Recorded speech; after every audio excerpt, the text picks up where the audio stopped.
Good evening, everyone, and welcome to another Northshire Presents virtual event. My name is Dafydd. I'm the events manager at Northshire's Manchester, Vermont location, and I'm here, as so often, my good friend and colleague Rachel Person from Northshire's Saratoga Springs location. We've got a great event tonight. I've been really looking forward to it, but just a few quick things before I hand it over to Rachel to introduce our presenters. Please, at any time tonight, type your questions into the Q&A box at the bottom of the screen. You can click on it, Q&A button, and we'll save those up for you and pose them at the Q&A at the end of the evening. And finally, it's a note of thanks. It's never been an easy job to be an independent bookseller, and the last couple of years particularly so. So we have a great deal of thanks to give to all of you who have supported us through this time. So thanks so much. Rachel, please get started. Thank you, Dafydd. I'm so very pleased to get to welcome Benjamin Bogin to our screens this evening. He's a scholar of Himalayan Buddhism and is the director of the Asian Studies program at Skidmore College. He's the author of The Illuminated Life of the Great Yalmoa, which he presented in person at Northshire Saratoga back when it first came out. He's with us tonight to discuss How the Swans Came to the Lake, which was written by his uncle, Rick Fields. The book has just been re-released as a special 40th anniversary edition with an introduction by Dr. Bogin. He is joined tonight by James Shaheen, the editor-in-chief of Tricycle, the Buddhist Review, an independent quarterly magazine that presents Buddhist wisdom and practices from a number of traditions to a Western audience. He's particularly interested in Buddhism's growth in the West and its applicability to Western politics, culture, and everyday life. Please join me in welcoming them to our screens this evening. Well, thank you to Northshire Books. Thank you, Dafydd, and thank you, Rachel. Hi, Rick. Oh, Ben. I'm sorry, I called you Rick. You guys do look alike. Hi, Ben. Hi, James. Thanks so much for joining this event tonight. And you kind of look like Rick's incarnation. So, okay. I wondered if we could start by hearing a little bit about Rick and your relationship to Rick and the kind of man he was. Of course. Rick was my maternal uncle, my mother's older brother. And when this book first came out, How the Swans Came to the Lake, I was 6 years old. And I was just astonished by the fact that someone I was related to had written a book that was published. And that was very exciting to me. Of course, I wasn't quite able to read the book at that time. But I remember spending many hours flipping through the photographs of all of these really pioneers of Buddhism in America and becoming familiar with their faces and their style of dress and all of those things. And so at that time, Rick lived in the West Coast and I lived in the Northeast, and we didn't see much of him in my childhood aside from a few big events, but he was sort of this mythical family figure who had traveled to Asia and had a guru and wrote poetry and books. And I admired him really deeply before I even really came to know him.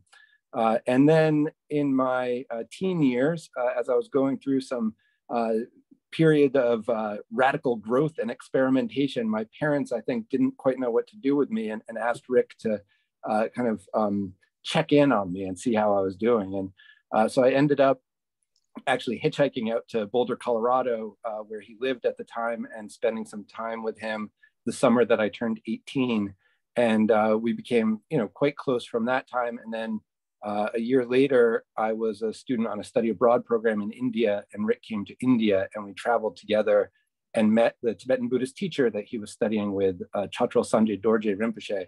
And together, Rick and I, traveled and performed a pilgrimage in Sikkim and became very, very close. Not very long after that, he was diagnosed with cancer and spent the next many years sort of fighting the cancer, going to remission. He also, during that time, wrote a beautiful book of poems called Fuck You, Cancer, and Other Poems that he published as a chapbook. And up until his death in 1999, I was very close with him during that whole period. So that's, in very brief sort of outline of my personal relationship with him. Yeah, I remember how impressed I was when Helen Tworkov, the magazine's founder, published "Fuck You, Cancer" pieces from it, and it was caused somewhat of a stir. I just think maybe the word, I don't know, it's really great. You know, I guess it's fair to say that he created the framework in which we're even having this discussion. How is it, first of all, to critique your own uncle's work? In fact, he used some of his own critical tools to do that. Was there some ambivalence or discomfort? Yeah, you know, this reissue sort of came about from a series of conversations I had with Nico Odysseus, who's the publisher of Shambhala Publications, who initially published the book 40 years ago. And at first we were talking about trying to revise and update the book to account for everything that's happened in American Buddhism in the 40 years since then. And I spent over a year, you know, thinking about how I might possibly do that. And it was both a very humbling experience, because I realized in a new way just what an extraordinary book this was as you know, a piece of writing and as a document. And also how impossible it would be to sort of continue the same story through the last 40 years, just because Buddhism has become part of the kind of fabric of American culture in a way that it really wasn't back then. And the book introduces dozens of really extraordinary characters, but if you were to try and carry on from the 1980s when that started to today, there are literally thousands of people you would need to sort of account for. So I finally kind of gave up on that, and we settled on the idea of, you know, the more I read it, the more I also saw the book as really a classic within the sort of a broader framework of Buddhist historiography, of stories that Buddhists tell throughout the world about how Buddhism came to their land. Because, of course, Buddhism developed in, you know, what's now India, but then each time it traveled, whether to Sri Lanka or to China or to Tibet or to Japan,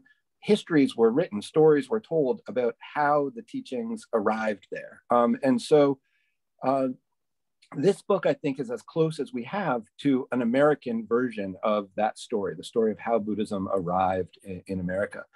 And reading it, I thought it would be really wrong to change the text, you know, to change anything there. And rather, I offered to write an essay, an introductory essay that would frame the book and reflect on it from today's perspective. And that did involve significant amount of critique, because there are certain aspects of the book, as deeply as I admire and love it, that were it written today, and I would suggest even if Rick were alive to write it today, he would write it differently in some sense. We have a much greater awareness now of the legacy of white supremacy and patriarchy in the way that we imagine American history, in the way that we imagine Buddhist history. We have a much better understanding of some of the problems that American Buddhist communities in the 70s and 80s experienced, and unfortunately continue to experience today. And those things are not quite present in the surface of the text in the way that they would be had it been written now rather than 40 years earlier. So how to hold both of those things at the same time, my admiration and respect and a genuine sense that there's a lot to be learned from reading this book today, with the fact that I also wanted to try and critique some of the things in the book that do seem to be a marker of its age from 40 years ago, and some of the limitations that were in place then. Well, you wrote a long introduction, and it's very readable. It's a lovely read, so you have something in common with your uncle. But you know, I'd like to get to the type of history it is, but before that, I'd like to point something else out. You mentioned that it defined American Buddhism as a subject, that How the Swans Came to the Lake defined American Buddhism as a subject. And you said it's one book that really provides a portrait that creates a space for American Buddhism. Do you want to say something about that?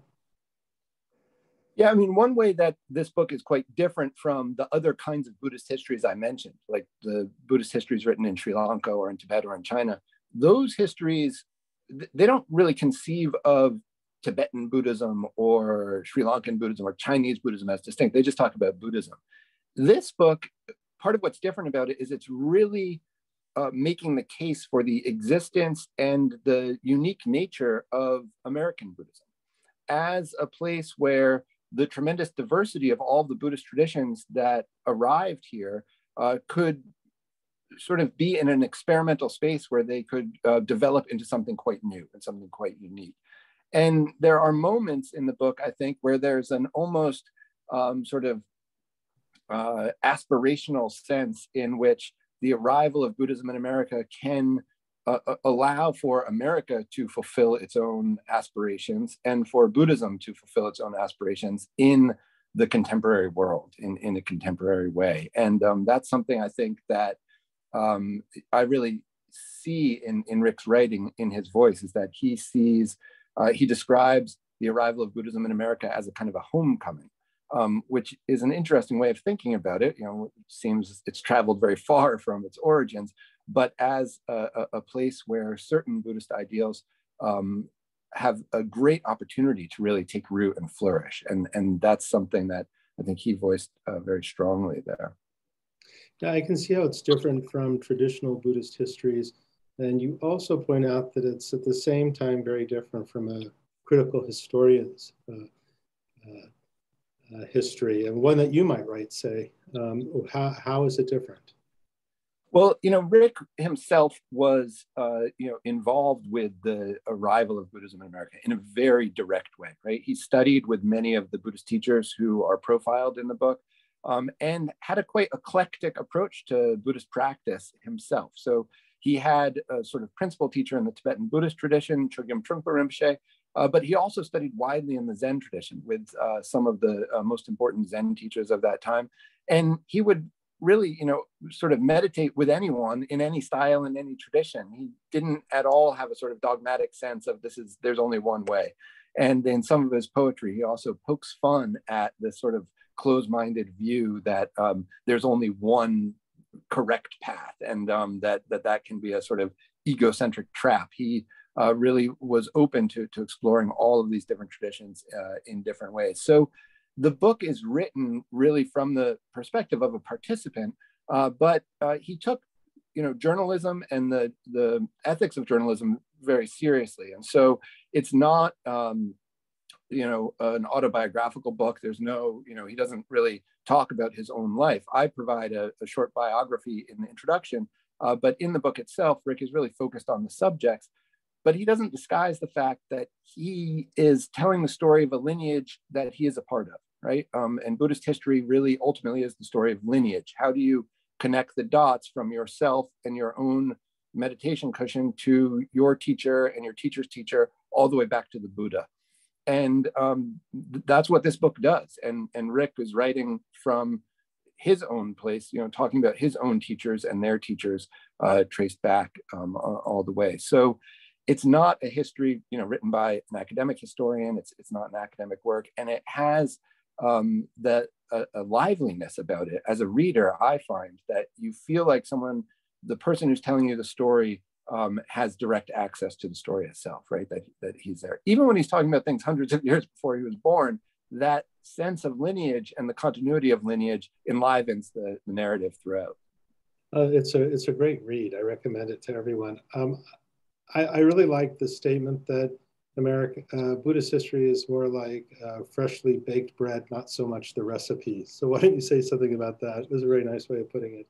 Yeah, so maybe I'll even just read that little passage, because Rick's words there are, I think, better than a paraphrase that I could come up with. He says, Buddhist history is the record of lineage, of who gave what to whom, not as dead doctrine, but as living truth. It is more a matter of the freshly baked bread than of the recipe. And he goes on to say, the lineage is chronological and linear, or seems to be, and the story has gone on for 2,500 years. Buddhism insists on the primacy of the present. Zen masters sometimes talk about locking eyebrows with the ancient patriarchs. And it is in this sense that history, or at least Buddhist history, is never out of date. And that section in particular, as I was thinking about how to bring this book up to date, and I looked at his own words and the author's note at the beginning of the earlier edition, and it was as if Rick was speaking to me very directly through his own written words and saying, there's a sense in which Buddhist history is never out of date. And so my attempt in the introduction was how to hold to that as one true way of understanding the book and understanding Buddhist history, and also recognizing that there are aspects of it that do seem out of date in certain ways, right? So how can it be both? How can there be an element that's still alive and is never out of date and is about immediacy and presence? And how are there other ways in which the story of Buddhism in America looks different in 2022 than it did 40 years earlier? I would be remiss not to mention that Rick had everything to do with the founding of Tricycle. He really laid the groundwork for that to happen. And he really made a space not only for Buddhism as a topic, but also for Buddhist journalism. Maybe we wouldn't have Buddhist journalism as we have it today if it hadn't been for people like Rick or Katie Butler, and there's a bit of a list, but he was certainly preeminent among equals, probably, or first among equals. You say the book is as much about America as it is about Buddhism. How so? Well, the book in the part one of the book really traces the story from the Buddha's enlightenment, which Rick saw as the necessary beginning for any Buddhist history, that it has to begin with the story of the Buddha's enlightenment. And it goes through the development of Buddhism in Asia in a brief sketch, and then the interactions between European scholars, the great Sanskritists of the colonial period, and scholars and Buddhist practitioners in Asia, all the way up to the World Parliament of Religions in 1893. And that's a sort of turning point when, after that moment, you start to have Buddhists arriving, Buddhist teachers arriving from Asia and teaching widely throughout the United States. So it's particularly in the second half of the book, but even some of those 19th century figures, the Theosophists, we have very interesting connections to the spiritualist movement, which in upstate New York was a hotbed of those activities, and all the way up through the Concord Circle figures. And so you really do learn a lot from reading the book about the role that Buddhism played in formative moments in 19th century American history, whether the Transcendentalists or the Theosophists, and how influential many of those ideas were in different areas of political life also in America, the abolitionist movement and elsewhere.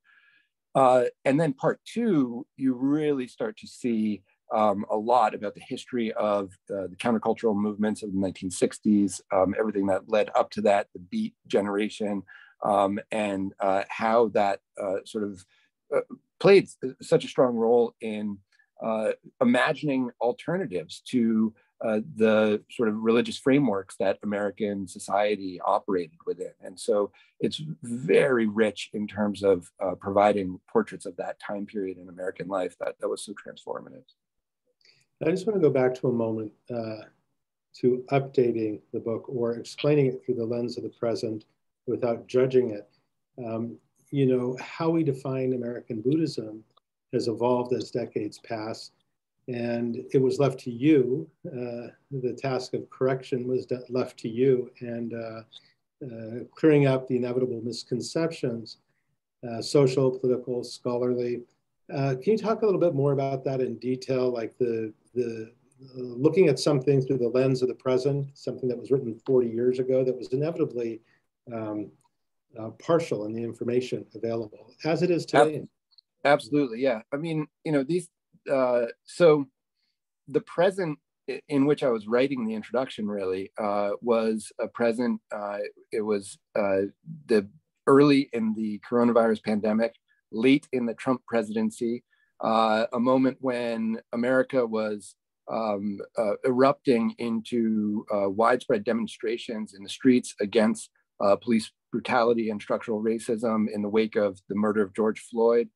So I, along with every thinking person, was really sort of re-examining the impact of racism in American history and in our lives as I was writing this. And there are many ways in which I think the biggest critique that I would make of the book today is that it privileges white male actors, right? So there are male Asian teachers, and predominantly they're male white students. And it marginalizes the contributions of Asian American communities to the history of Buddhism in America. They appear, there's a chapter early in part 1, chapter 3 or 4, where we're introduced to Buddhism that came to America with immigrants from Asia. But those communities largely fade to the margins of the story until much later in the book. And so this is a history of American Buddhism that foregrounds converts to Buddhism, not people who brought Buddhism with them as part of their family tradition. And one way of thinking about that also is that it's a story of American Buddhism that begins on the East Coast with the Concord Circle and the Transcendentalists, and then slowly, moves across America to the West.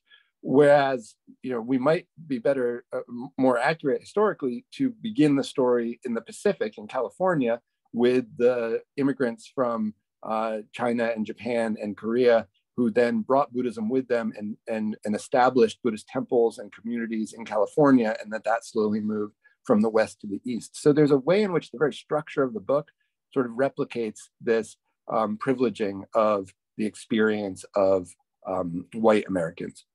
So that became very clear to me. As I was thinking about how to write about that, I also really thought a lot about my uncle, and he actually published 2 essays later in life, much after this book was published. One in your magazine, in Tricycle, that was called Confessions of a White Buddhist, Diversity, Race, Diversity, Dharma, and Race, right?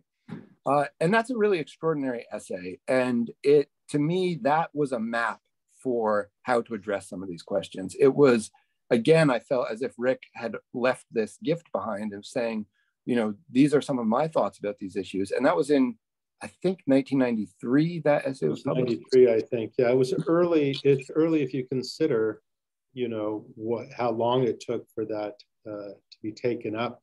Yeah, exactly. It was early in terms of the American Buddhist community confronting racism. It was far too late in terms of the reality of, how long, when it should have been confronted. But in that essay, he says, racism has always been the nightmare squatting at the heart of the American dream.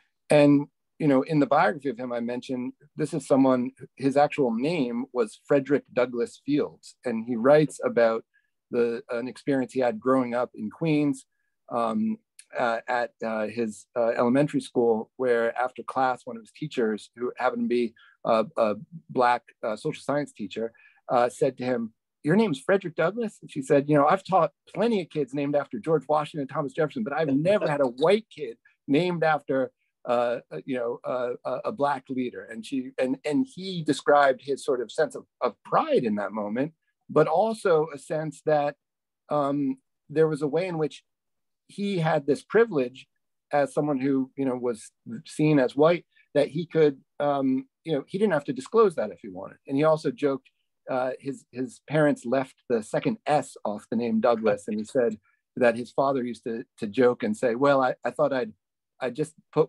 with one S, so if you wanted to, you could tell people you were named after General MacArthur instead."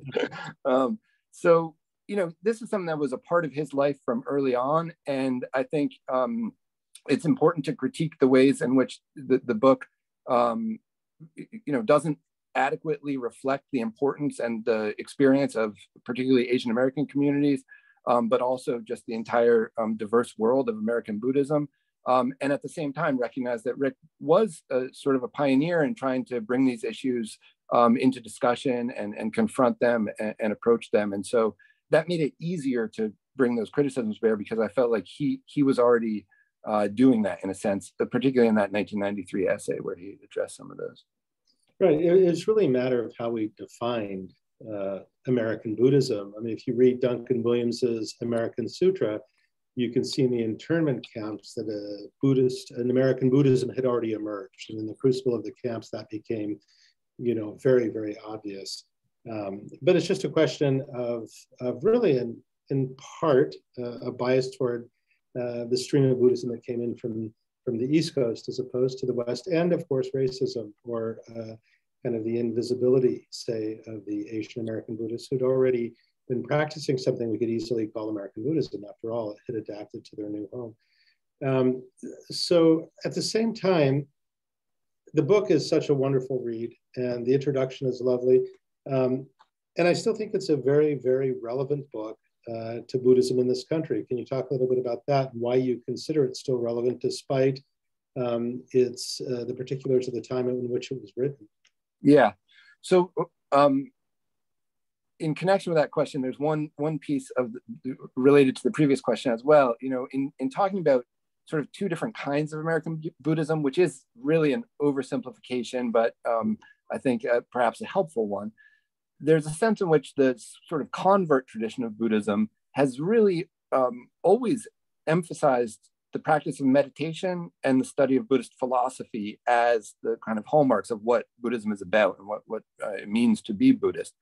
Whereas the immigrant Buddhist communities, there's been, as you would expect, more of an emphasis on community-based activities, on ritual, on aspects of religious life as we understand it all over the place, right? A lot of converts to Buddhism, I think, made that transition more palatable by imagining that Buddhism was somehow not a religion, or that they were interested in the aspects that were not religious, right? And there's a sort of process of secularization that has happened with Buddhism in the United States. And, maybe one of the more visible examples of that is mindfulness meditation in its, really secularized form in all of our, schools and hospitals and workplaces and all those different things. So Rick was very interested in the differences between these. And at one point, if I might just read one more passage actually from Rick's essay about Confessions of a White Buddhist, where he talks about sort of a vision of bringing these two streams of Buddhism in America together, and what that would look like. So he describes that if convert Buddhists could learn from the example of these non-monastic Buddhist communities exemplified for him by the Japanese Pure Land traditions.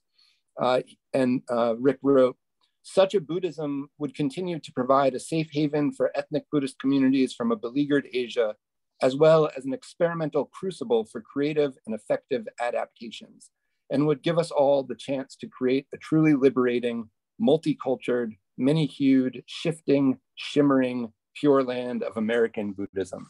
So there's a sort of aspiration in his 1993 essay, Confessions of a White Buddhist. That to me relates to one of the reasons I think it's still valuable to read this book today, right? He talks about Buddhist history as a kind of a mirror. He quotes this Zen idea of locking eyebrows with the patriarchs, right? And it's in a sense when we look at our ancestors as reflections of ourselves, right? Who could we be at our best when we look with admiration at our ancestors? And also, what things do we need to change, right? So there's a way in which anyone who's interested in Buddhism in America today, I think, needs to know the story. They need to know the story of how Buddhism came here in order to have some sense of what Buddhism in America means, and including the limitations in terms of how that story was told 40 years ago, and also the sort of opportunities that were envisioned there that are not yet fulfilled, right? So there's a lot in this book that I see as sort of a map of the past, and there's a lot that's an aspiration for the future. And I think in the sort of present moment in between those two, we can really ask very meaningful and important questions of ourselves with this book as a guide in that sense. So to me, that's the most important role the book has to play today, is it provides a sort of a mirror in some way. You know, even this notion of the two Buddhisms, though, of course, became very problematic. Is that right? Absolutely, yeah. So I said briefly, you know, this is a vast oversimplification. And of course, it really is exaggerated.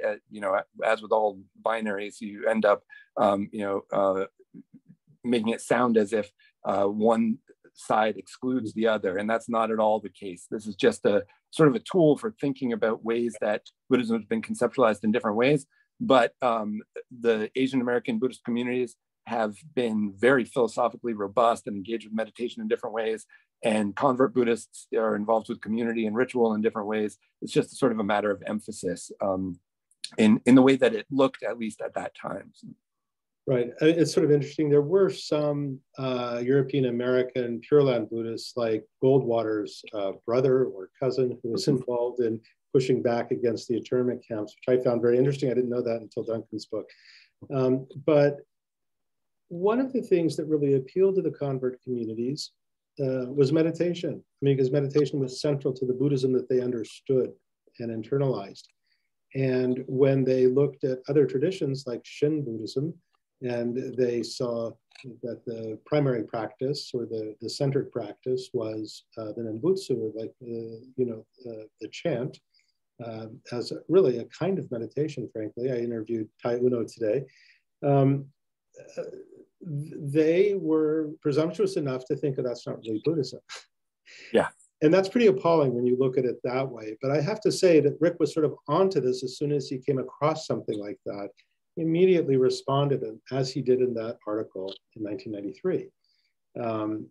You say it's late. Well, it's late when people are suffering, yes. But it was early if you consider his colleagues at the time. For instance, absolutely. Yeah, and he was also willing to look at the sex scandals in the Buddhist communities, and Ozel Tenzin was an example. I mean, he resigned. Do you want to talk about that? He was very ethical. Yeah, I think that's something. So that was one of the more challenging parts of the introduction to write is, this is the fourth edition of How the Swans Came to the Lake. The first two editions were the same. In the third edition, he added a new chapter. And that chapter was an attempt in part to address some of the scandals that had rocked the American Buddhist world in the 80s and early 90s. And at least one reviewer really critiqued him quite strongly for not condemning outright some of the figures involved in those scandals, but presenting kind of a balanced picture of both sides and leaving it for the reader to decide what to do with that. And so I thought about that critique very seriously. And the fact is that when we look today at the number of scandals of abuse, whether financial impropriety or sexual abuse within American Buddhist communities, we see that the author of that review was correct to say this is a far bigger problem than you're making out here, and something we really need to address.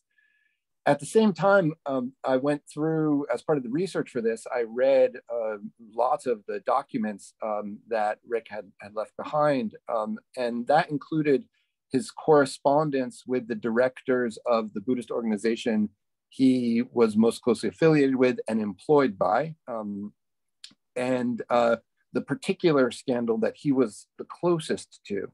And in those letters, one of which I reproduce in the introduction, it's crystal clear that in his private correspondence, he was very outspoken, speaking out against abuse and the systems that enabled that abuse to continue.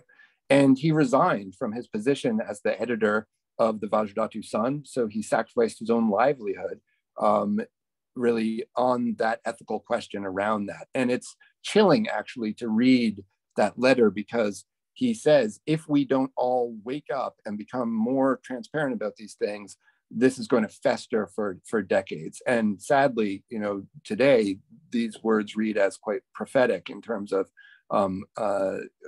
some of these situations in American Buddhist communities. So I again, looking at all of the available evidence, I came to see his added chapter to the third edition of the book as that he saw, well, this isn't the place in how the swans came to the lake. This is a history of Buddhism in America. It's not the place for me to kind of grind my axe about, my view of this. I'm going to present the different perspectives of what happened here and leave it to the reader to decide. And I understand, some people may still see that as the wrong choice, but in the context of his, personal sacrifices in other areas, I see that as, making sense within the sort of journalistic framework that he was working in that book, and how he, really did make personal sacrifices to protect, vulnerable members of his own Buddhist community, and make sure that the truth was spoken. So just to flesh that out a little bit, so it doesn't seem all ambiguous, this particular scandal was the regent who had been appointed by Trungpa Rinpoche, Rick's teacher, was HIV positive and was concealing that fact from the general public while continuing to have sexual relations with many, many different members of the community.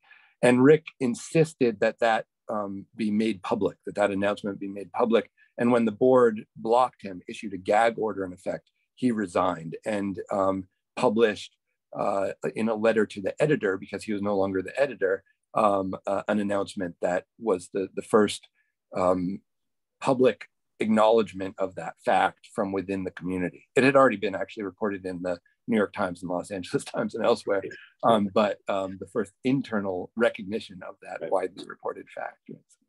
Well, that's actually what the Buddhist community struggled with. Not so much stories being leaked to the mainstream press, which they didn't necessarily appreciate, but being able to look at their own community honestly and frankly, and discussing it openly.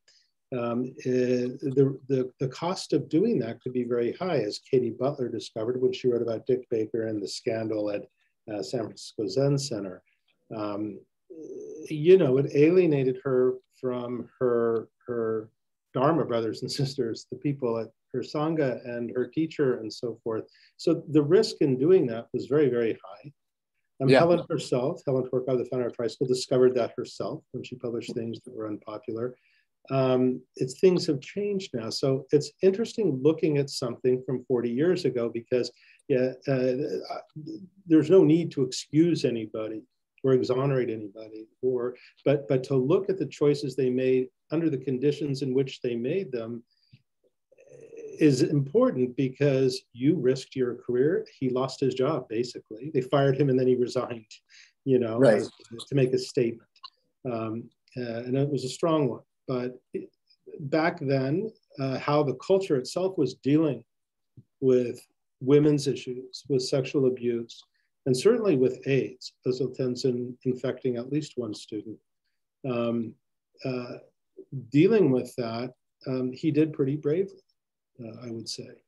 Yeah, absolutely. And you're right, giving up the job is one thing, but more painful in a sense was the rupture with his community. I mean, that was, he really felt that throughout his life, there was a pain associated with that loss and that rupture. And I think he never doubted that was the right choice, but a sense of being somewhat exiled from the community that had really been his home for decades was a very painful experience. Right, he pointed to the elephant in the middle of the room. Yeah. So there was a price to pay for that. Is there anything else you'd like to read from the book? Any passages you marked? No, actually, the ones that came up spontaneously were, I think, really illustrative of the style of the book. And I just really can't speak highly enough. I've read this book many times now, from as a 6-year-old looking through the pictures and then reading it again at different times throughout my life. And as I was rereading it to write the introduction, I was amazed by how much I saw in a new way or learn for the first time. So whether you read the book long ago or it's new to you, I would encourage anyone who is interested enough to tune in tonight to spend some time with it, because it really is just a wonderful story and full of endless connections, unexpected kinds of connections to more contemporary events. And it is so fascinating to see how things have unfolded from the foundations that we see laid out there. Ben, I just want to ask, I mean, obviously this person, your uncle, had a tremendous influence on your life. Did he have everything to do with the fact that you became a Buddhist scholar? How did that happen? I was always interested in Buddhism, largely because I knew about this Buddhist uncle. He was the first person who taught me seated meditation practice, certainly. And in terms of becoming a scholar, I often think back to a moment when the two of us were on this pilgrimage in Sikkim. So I was 18 years old and had just met Chatra Rinpoche, who to me seemed like a Buddha in person. And I was full of enthusiasm and devotion. And I said to my uncle, there's no way I'm going back to America to go back to college. What a waste of a precious human birth. I've got one chance. I'm going to go do a 3-year retreat and just focus on, complete awakening.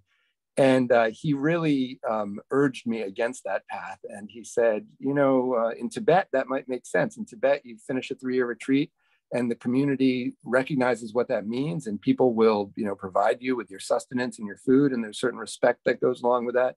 He said, in America, we don't really have a culture yet that supports people in that path. And he said, I've known a lot of people who have devoted themselves fully, in that way that you're describing, to long retreats, and then end up not quite knowing how they fit into contemporary society in the US. And sometimes it's a struggle to have a livelihood. Sometimes people feel unappreciated and bitter.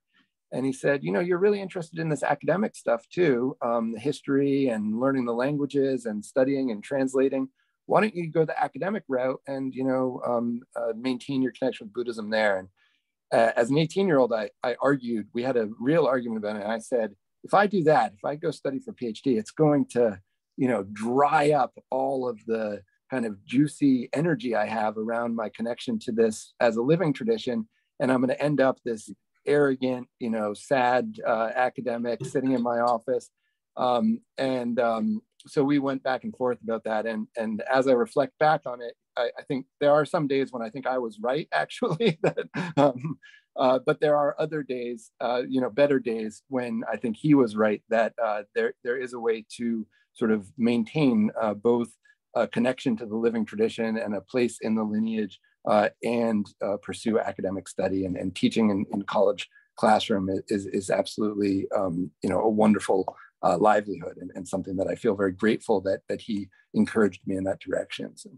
Well, all that juicy energy found its way into the introduction. It was really wonderful. I learned things I hadn't known. Just one other question. Rick might have made a great scholar, but he left Harvard under strange circumstances. It sounds so quaint nowadays. Why don't you tell us what happened? Yeah, maybe that'll be a little tease for people to get the introduction so they can read the story. But he was expelled from Harvard in the late 60s as a result of being arrested for the crime of fornication. And that really does date this and make you realize how much things have changed. That at the time, fornication, sex out of wedlock was illegal, and that he was actually arrested for that, and that led to his eventual expulsion from Harvard. And when he left Harvard, he then went to New York, and that's where he kind of befriended the beat poets, and a lifelong friendship with Allen Ginsberg and other figures in that crowd. So I think in a sense, it was probably a lucky turn of events for American Buddhism. But again, another strange difficulty in his own path. Yeah, I didn't know about that, and Helen never told me about that, so I never heard about it. It's something like you don't hear about from the older generations so much, so it's very funny.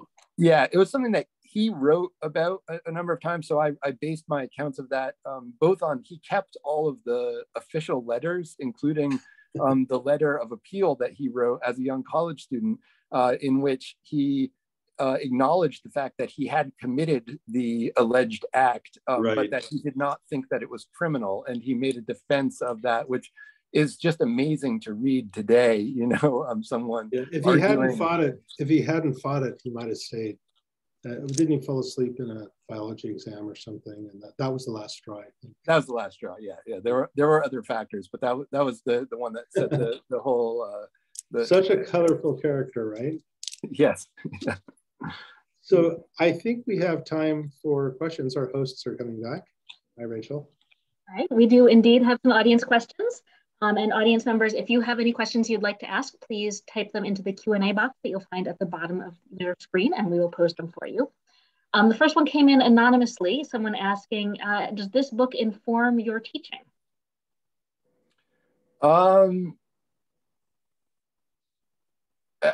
Yeah, I think it does inform my teaching in certain ways. I mean, it was in my own sort of entry into the world of Buddhism, this was really a foundational text. So it really sort of set the path. I don't teach, I have not yet taught any courses on Buddhism in America in particular, although that comes up from time to time in my classes. But my own research and teaching are more focused on the traditional Buddhism of the Himalayas. So I've never taught this book per se, and I don't particularly teach this subject, but in a broader sense, it absolutely has influenced. I believe you guys have addressed William's question, who said the original book was criticized for largely ignoring the Asian American Buddhist organizations. Has this been addressed? And I feel like we definitely covered that. But Gaetano has a suggestion. Ben, he says, Ben, maybe offer to read the preface about the section of the preface about Dai Bosatsu Zendo. I would be delighted.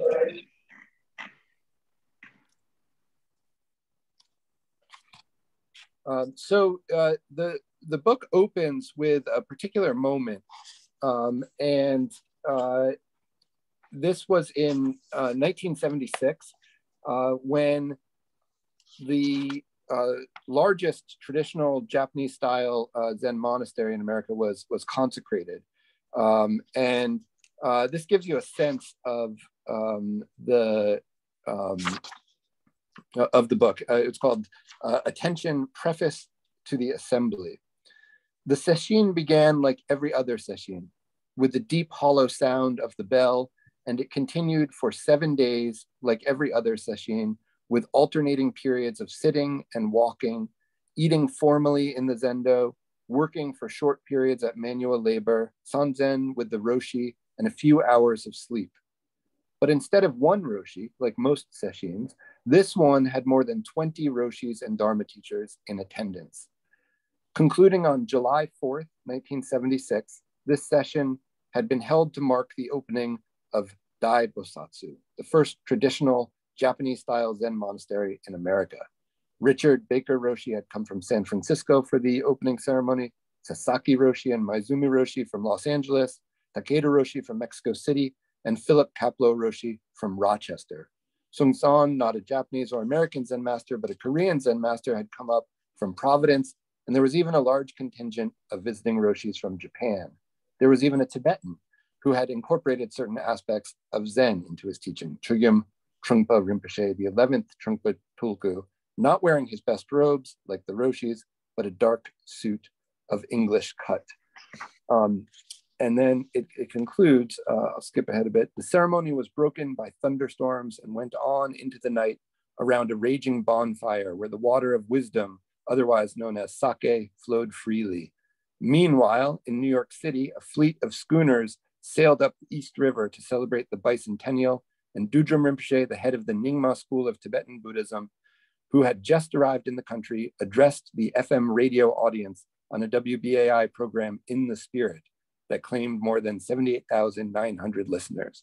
While another wing of Buddhism, the Soka Gakkai, 2,000 strong, paraded down Fifth Avenue with their marching band. Nobody was sure what all this Buddhist activity meant on the 4th of July bicentennial, a mere 200 years after the United States of America had been founded. But it was clear to all the Buddhas, Bodhisattvas, Arhats, lay people, and Japanese tourists who had gathered together to inaugurate Dai Bosatsu Zendo in the Catskills that this was only the beginning.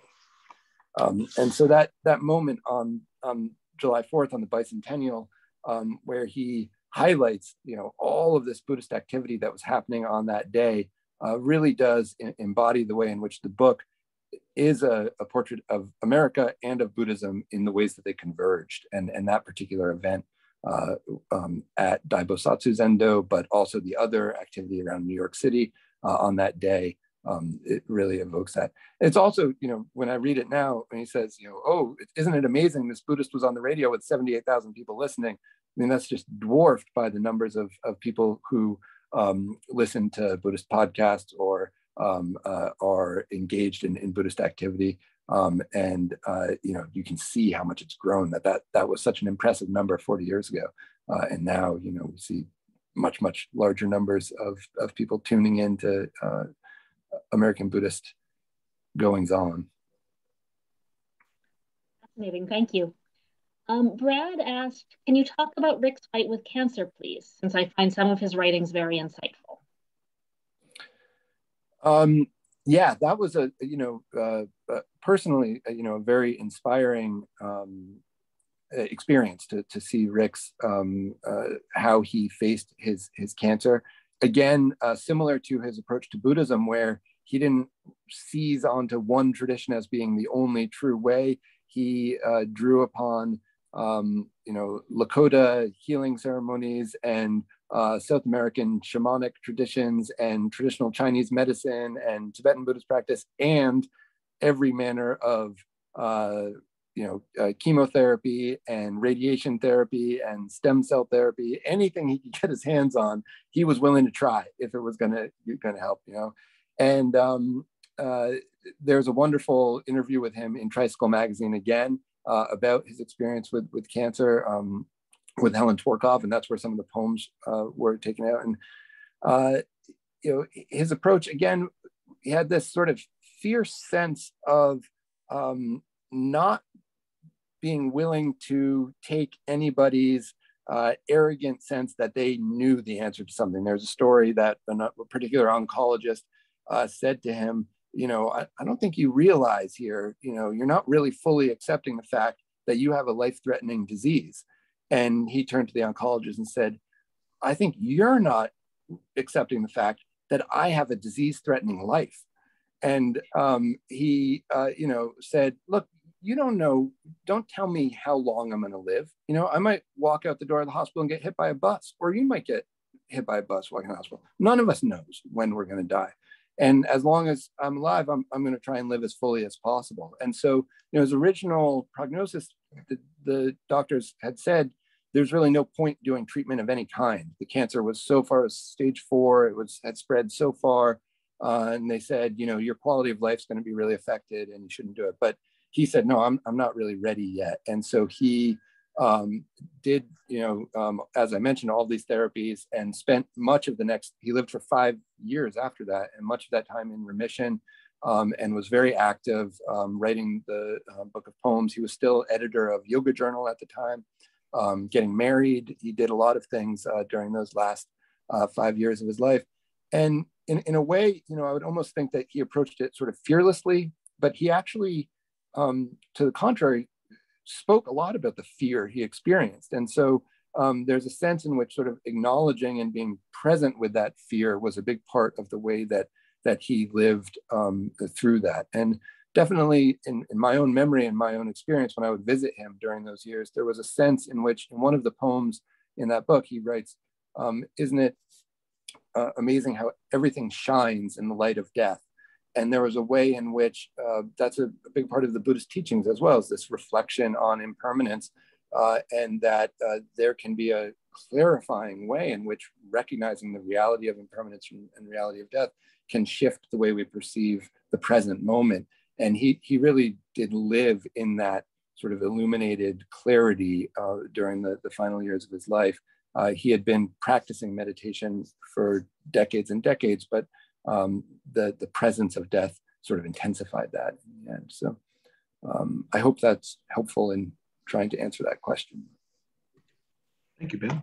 There's another question from Brad here. He says, very interesting point about Rick not seeing any one tradition as the one true way. Can you speak about Rick's relationship to psychedelics and also to the beats? Yes. So in both cases, and there was some overlap, of course, between the beats and psychedelics. Rick has written about those things, better than I could summarize it. Those again in an essay in Tricycle, which was reprinted in a book called Zigzag Zen, I believe, which is about psychedelics and Buddhism. He wrote about the relationship between psychedelics and Buddhism and seeing them as potentially complementary in different ways. Not, of course, without their dangers, but that there could be benefits to thinking about these things together. And many of the most important beat poets, I would mention Allen Ginsberg, Anne Waldman, Gary Snyder, were very, very close friends of Rick's. They worked closely together at Naropa Institute and the Jack Kerouac School of Disembodied Poetics that Anne Waldman and Allen Ginsberg founded together, and Rick occasionally lectured and taught there. And so his approach to poetic practice and the connection between meditation and poetics was very directly influenced by the beat movement and that particular branch of the beats that became so closely connected with Buddhism and Buddhist practice in Boulder and Naropa Institute with Anne Waldman and Allen Ginsberg. Fascinating. Thank you so much. Unfortunately, we are just about out of time. We need to wrap up. But Ben and James, thank you. This has been a really fascinating evening. We've enjoyed it tremendously. Audience, thank you for being here. You can order How the Swans Came to the Lake from Northshire at northshire.com. And while you're there, you can also check out our great list of other upcoming events. We hope that you'll join us for another event soon. Thanks so much. Thank you. Great seeing you, Ben. Great to see you, James. Thank you. Thank you, and good night, everybody.